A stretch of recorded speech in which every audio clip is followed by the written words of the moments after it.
Hi folks, welcome to Coffee and Colossians on Wednesday from the beautiful island of Lewis and Stornoway.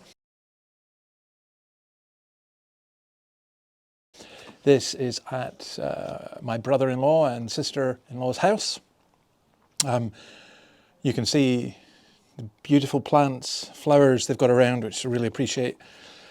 But we're back to considering this whole question of how we live as Christians. And I guess what I'm going to call here is the ultimate makeover.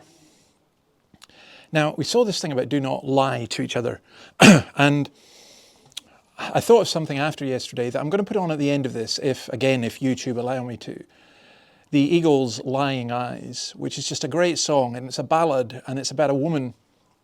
And if they don't let me put it on, listen to it. Just YouTube it anyways. I'm sure many of you with impeccable taste will know it. But it's about a woman who is in a loveless marriage and lies to her husband about going to the cheating side of town. And you know the line, you can hide your lying eyes, but your smile is a thin disguise. I thought by now you'd realize that you can't hide your lying eyes. And the disruption that her lies cause to her husband, to her lover, to herself, that's reflected and revealed in the song. And we're being told, no. So we've got the verse here. Do not lie to each other, since you have taken off your old self with its practices. And we put on a new self. Now, how does that work in terms of putting on the new self? It's Gok Wan, is it, who does, I don't watch these makeover programs, but you know, if I was to get a makeover, I once did a little bit of TV work and somebody felt that I really needed a complete makeover and sent me a whole load of clothes. And I guess if I'd gone in with my old clothes, they would have said, "Oh, what do you do? Get rid of your old clothes." I think it's someone like Gok Wan saying, "Oh, no, dear. We put that horrible thing away. We've given you this wonderful new thing." Well, that really is the kind of image here. Lying belongs to your old life. Lying is what you did to protect yourself. Lying is what you did to attack others. Lie upon lie upon lie, the falsehood. Now you're going to live a life of truth. That's what he's saying. And this new self, notice what's said about it. I think this is marvelous, which is being renewed. It's not that you've got a new self and it's being completely renewed and that's it. It's a continual thing. It's being renewed. We're continually being made over. And it's being renewed in this way. Again, notice the words, in knowledge. Now, why is it in knowledge? Because it was when we fell in the Garden of Eden, we lost the knowledge of God.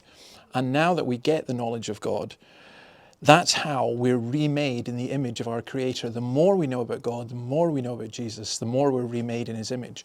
And so Paul's saying, why are you putting on your old clothes, your filthy rags, your lies, your deceits?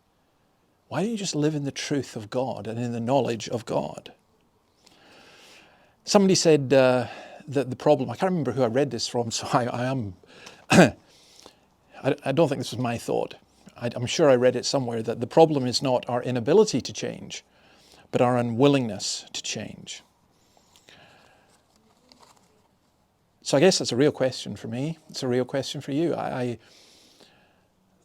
You know, it's a time of reflection for me as I'm here back in Scotland and I think about things in my life that are good and not so much to be thankful for, and things in my own personality and character that are not good and that I need to change. And I can't say I can't change because I've been remade and I'm being renewed in the image of God.